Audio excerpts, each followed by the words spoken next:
Hey y'all, welcome back to my channel, or welcome to my channel if this is your first time here. My name is Tayia B, and in today's video I kind of just want to do like a chit chat type video because I've gotten a lot of questions about dyeing natural hair. So I kind of just want to talk to you guys about some things that you should consider before dyeing your natural hair. So just a little backstory. I got my hair color treated back in October 2017, so it's been a little over a year now. And at that time, like the time right before I colored my hair, like my hair was thriving. I had never felt my hair so thick. I had never seen it curl up so much. I just felt like my hair was super healthy. So I'm like, okay, you know what? I've always wanted to color my hair. I feel like now was the time. So I went ahead and got my hair color treated, and it has been a journey to say the least. I don't want to say that I regret coloring my natural hair, but I will say that I definitely missed my hair before I got it colored. So one thing that I will recommend before you even consider coloring your hair is to do your research and to find a hair colorist that really knows what they're doing and is like specializes in natural hair. That was one thing that I made sure to do. Like I had been searching Instagram, Google, like all of the resources that I could think of to find people who knew natural hair and knew how to treat it when they colored it. So that's how I found my natural hair. Well, my hair colors. I don't want to say natural hair because she does things other than natural hair, but she does color a lot of natural hair. So she really does know what she does know what she's doing. And so when I went in to get my hair colored, like I really didn't know what to expect. So I was like, okay, I'm gonna just let her do her thing, and then I'll ask, questions along the way or after or whatever. So after I got my hair color treated, and I'm actually gonna put in some before and after clips, like pictures of what my hair looked like before and then right after I got it done. But afterwards, I did ask her, like, what should I use in my hair? Like, what kind of shampoo and stuff like that. So she told me, and she recommended a brand to me. And y'all, when I went to go look up that brand, like, it was just way out of my budget. I was like, nope, I'm not going to use that. I'm going to try to find something that's a little more cost effective. So I went to Target, I perused the natural hair section, and I found a shampoo and conditioner that I thought would be good for my hair, but that particular shampoo and conditioner like just dried my hair out. And I really didn't know what to do because again, like I never had my hair colored before, so and some parts are really light, like the front highlighted parts aren't that light, but there are some sections in the back and on the side you can see here where like the ends are like super light. So it made my hair really dry and really tangled, but I didn't know what else to do, so I kept using that product for a while. Eventually I started playing around with other products and other brands, and I found something that worked for my hair. But I just want to say that whatever your hairstylist recommends to you, just go ahead and splurge and make that investment, because remember, they are the professional. They have been doing it for years, so whatever it is that they're recommending to you, they obviously know that it will work. So I would definitely say just go ahead and spend those coins, honey, and get whatever it is that they recommend to you, because it will probably save you a lot of stress and headache and tangled hair in the long run. The next thing I want you to know is to consider that your hair may not be exactly the same once you color treat it. So before I got my hair color treated, like my hair, it felt pretty thick, and like the curl pattern, I don't know, I feel like my curl pattern didn't change too much, but I definitely feel like my hair feels a little thinner than before. I felt like I used to do like a twist out. I mean, now it's better, but there was a point where I would do twist outs and my hair would just be like flat. So I was getting really afraid because like, okay, maybe my hair is falling out, maybe it's breaking off. I didn't even know what the problem was. But when you color treat your hair, it alters the makeup of your hair strands. So color treating your hair can cause your pH to change, your hair porosity to change. It can cause like just the hair strands, like the shaft and whatever. It could just make your hair strands change. So your hair may not feel like it used to feel. And there are people who have experienced like a looser curl pattern, not like a dramatic change where it's like if you're 4C, you're gonna be a type 2, have type 2 hair. No, unless it's just like severely damaged, of course. But it may change your hair. There is that possibility for your curl patterns to become a little looser. So just keep that in mind and don't expect your hair to stay 100% the same, because there is that possibility that it will change. The next thing that I want to say is get a hair regimen in order. Like, even before you go to get your hair color treated, like, start, getting into the habit of having a hair regimen. So for me, although sometimes I don't stick to it 100%, but what I do try to do is on Sundays I will do like my shampoo wash and a deep condition session, and then I'll do like some type of protective style until Wednesday, which is when usually I'll do a co-wash, remoisturizing my hair, and sometimes I'll just wear it out or whatever it is I feel like doing on Wednesday.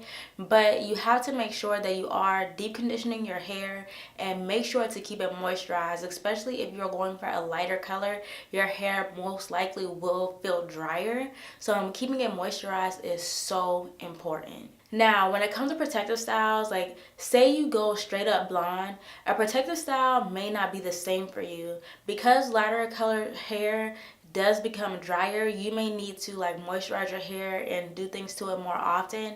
So if you have like box braids or you wear wigs all the time or whatever, you have to take into consideration that your hair is such a light color and it will probably be very dry. So you do, like I was saying, in the last tip, you have to make sure that you're keeping your hair moisturized even when it is in a protective style, because the last thing you want is to take out your protective style and your hair is like just very damaged or super dry or breaking off. So moisture is key. Now, protein treatments. Protein treatments can either be your best friend or your worst enemy when you have color treated hair. So even before I got my hair color treated, my hair was a little protein sensitive, meaning that when I would use protein enriched products, my hair just would not take to them at all. Like, my hair would just become extremely hard to manage. And when you do a protein treatment, like your hair most likely will become like kind of stiff, because protein is supposed to strengthen your hair, and when your hair is strong, it'll be strong. But if you're doing a protein treatment and you have color treated hair, you do have to be careful because you don't want to do them too often. I would say maybe once a month, once every other month, just depending upon what your hair needs are. Because one reason why your hair could be breaking off is because it needs, protein or some other type of treatment. So I would personally recommend, again, talking to your hairstylist first or going to see a professional, get a protein treatment done, but also taking into consideration that after you do your protein treatment, follow up with something that's very moisturizing. So one line that I really like is the Curls Cashmere and Caviar collection, and that line actually does have a bit of protein in it, but for me it works very well for my hair because it doesn't make my hair feel stiff, it doesn't dry it out or anything like that. Another brand or another line that I like is the Shea Moisture Manuka Honey and Yogurt. Y'all, that protein treatment, first of all, I was super nervous to use it because, like I said, my hair can be protein sensitive. So I was really nervous that if I use that product, then my hair just would be like, oh no girl, oh no baby, what is you doing? But when I used that protein treatment, y'all, like, it went on my hair nicely, and I felt like my hair was stronger, but my hair wasn't dried out at all. It's like a moisture protein treatment. It's like a moisture treatment and a protein treatment in one, because my hair felt stronger, but it also felt really moisturized. So that's something to consider if you don't want to, spend $30-$40 on a more expensive deep conditioner and just want something, it's a little more cost effective, then that protein treatment may be good for you. The next thing that I would say is that when you have color treated hair, you definitely have to take of course, like, obviously, you got to take good care of it, but trims, like trimming your ends, I feel like is more important for me now than it has ever been. So I would usually get my hair trimmed maybe once a year, but now I've bumped that up to 2 to 3 times a year, just depending upon how the ends of my hair feel. And I don't go in for like a full-on trim or like, whatever. I will trim my hair at home, and I will trim the areas that I can noticeably see have split ends or single strand knots or just really rough, and I'll just go in and dust those parts off myself, because the last thing I want is the split end to make its way up the hair shaft and then my hair is just completely damaged. So definitely make sure that you're getting your trims One other thing that I have found that has really helped me since I have color treated my hair is doing steam treatments. So a lot of times when I deep condition my hair, I will do a steam treatment where I'll either put the products on my hair and then, steam my hair to help the product penetrate into my hair, or I will steam my hair and then put the product on, just depending on how I feel that day. But steam treatments, like, some people think that you could get heat damage from doing steam treatments, but if you do them correctly, then I mean, obviously your risk of getting heat damage is minimized. And I personally haven't experienced any type of heat damage with doing steam treatments, and there are a lot of people that I know that do steam treatments that haven't said anything about experiencing any type of heat damage. So if you're feeling like your hair is really dry, or you just want to do like that extra step when you're doing your deep conditioning session, then I definitely recommend doing a steam treatment. Another thing I will say is you have to really be patient. I mean, you should be patient anyway. Like they say, patience is a virtue.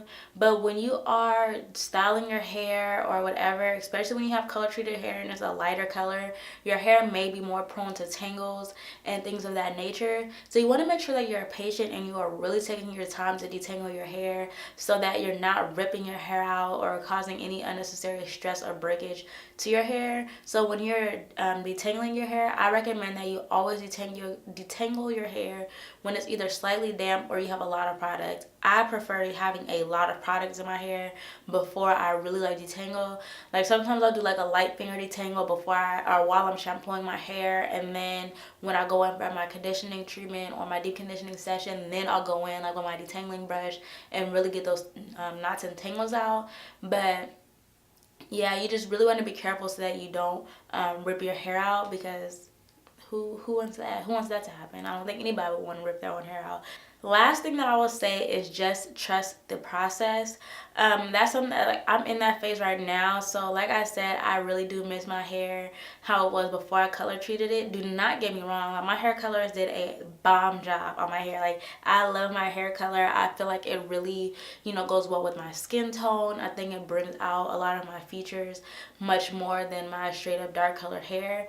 However, I do miss my dark hair, only because it's like, I don't know, I just miss it. Like, I just feel like my coils were just so bomb when I had dark colored hair. So right now I'm really just trying to trust the process of getting my hair to as close as that as I possibly can while I still have this hair color, and also trying to retain more length while I have this hair color. So we'll see what happens with that. But yeah, y'all, you really just gotta trust the process. Just enjoy your hair while you do have it colored. But if you ever feel like your hair is just damaged, like it's just not having it, then you may want to consider either dyeing your hair back to black or whatever color it was prior to color treating it, or big chopping. And not necessarily big chopping, but cutting the color out.